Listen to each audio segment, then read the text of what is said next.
కొడాలి నాని ఏమైపోయారండి పాపం, అసలు ఎక్కడ సోషల్ మీడియా అసలు కనపట్లేదు ఆయన.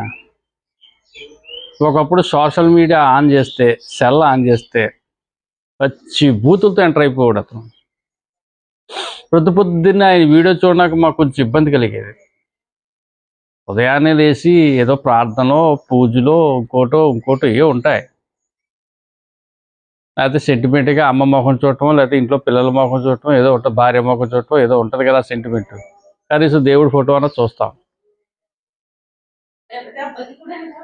కానీ సెల్ ఆన్ చేయనా భయం వేసేది మాకు. ఎక్కడ కొడాలని వచ్చేస్తాడు, ఈ బూతులు తిడతారు, పొద్దుటే ఈ సుప్రభాతం వినాలరా బాబు అని చెప్పేసి ప్రతిరోజు ఉండేది ఎత్తుంది. చంద్రబాబు నాయుడు పచ్చి బూతులు తిట్టేవాడు, లోకేష్ గారు నా పప్పుగాడు అని బూతులు తిట్టేవాడు, అవసరమైతే భువనేశ్వర్ గారిని కూడా ఎత్తుకునేవాడు, పవన్ కళ్యాణ్ గారిని కూడా ఎత్తుకునేవాడు. ఆ సందర్భం ఉన్నా లేకపోయినా తిట్టడమే ఇతని పని. అటువంటి వాడు ఇప్పుడు కనుమరుగైపోయాడు, అసలు లేడు ఎక్కడా కూడా. మన వారం క్రితం ఏదో చిన్న స్టేట్మెంట్ ఇచ్చాడు అంతే. చాలామంది ఏమంటారంటే ఇంకా రాజకీయాలకు స్వస్తి పలికేశాడు, సలాం చెప్పేశాడు, ఇంక ఇతను పాత వ్యాపారాల్లోకి వెళ్ళిపోయాడు, ఇంక రాజకీయాల్లోకి కొడాలని రాడు అని అంటున్నారు. ఎంచేదంటే గుడివాడ కాన్స్టిట్యున్సీ అంటే నందమూరి తారక రామారావు గారి సొంత కాన్స్టిట్యున్సీ. అటువంటి కాన్స్టిట్యున్సీని ఇతను ఆక్రమించి 20 ఏళ్ళు చక్రం తిప్పాడు అక్కడ.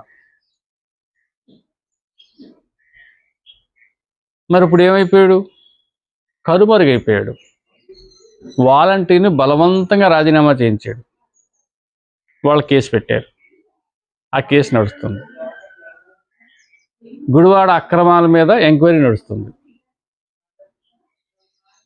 ఆ ఫర్నిచర్ ఇష్యూ వస్తే ఫర్నిచర్ గడు గుడ్డ అని చెప్పేసి నోటుకొచ్చినట్టు మాట్లాడాడు. మొన్నే లాస్ట్ స్టేట్మెంట్ అదే. వాళ్ళని తిట్టిన కేసులు, కొట్టిన కేసులు బోల్డ్ ఉన్నాయి. ఇవన్నీ గంపుడైపోయాయి.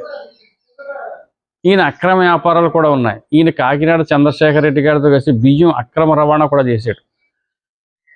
సివిల్ సప్లై మినిస్టర్గా చేశాడు కదా ఇతను. అప్పుడు అందుకు ఇచ్చాడు మినిస్టర్ అనుకున్నాడేమో పాపం నాని గారు. కానీ మనోహర్ గారు బయటకు తీస్తున్నాడు. రేపు మాపో ఈ నివేదికతో పట్టుకెళ్ళి చంద్రబాబు నాయుడు గారి టీవీ మీద పెడతారు. అక్కడి నుంచి డిపార్ట్మెంట్ వాళ్ళ పనాలు చేసుకుంటుంది. మరి ఇవన్నిటికీ భయపడ్డాడో మరి ఏంటో తెలదు. అడ్రస్ లేడు ఇప్పుడు ప్రస్తుతానికి. ఎందుకండి, గుడ్లవెల్లేరు కాలేజీ ఇష్యూ, గుడివాడ నానిగారు సొంత కాన్స్టిట్యూన్సీ జరిగిన ఇష్యూ. ఆ ప్రతిపక్ష నాయకుడిగా ఆయన రెచ్చిపోవాలి కదా, ఆయన మాట్లాడాలి కదా. అసలు చిన్న స్టేట్మెంట్ డెవలప్ అయ్యాడంటే భయం పట్టుకుంది అతనికి, జంకుతున్నాడు.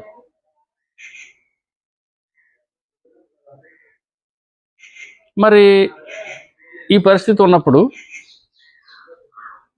ఇంక అతను రాజకీయాలకి ఒక రకంగా చెప్పాలంటే స్వస్తి పలికినట్టే. ఇంట్లో ఆడపిల్లలు ఎదిగిపోతున్నారట.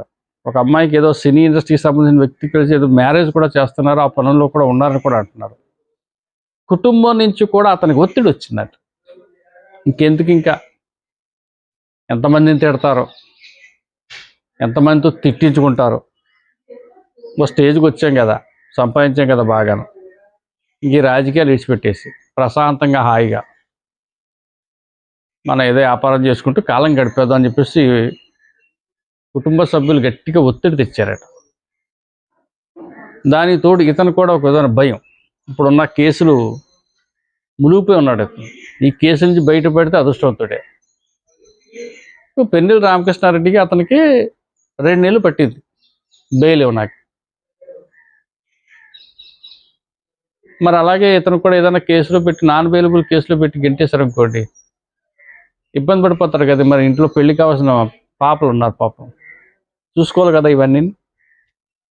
సో ఇవన్నీ చూస్తే కొడాలి నాని గారు రాజకీయాలకి ఇంక సలాం చెప్పినట్టే, అందులో అనుమానం లేదు. Thank you.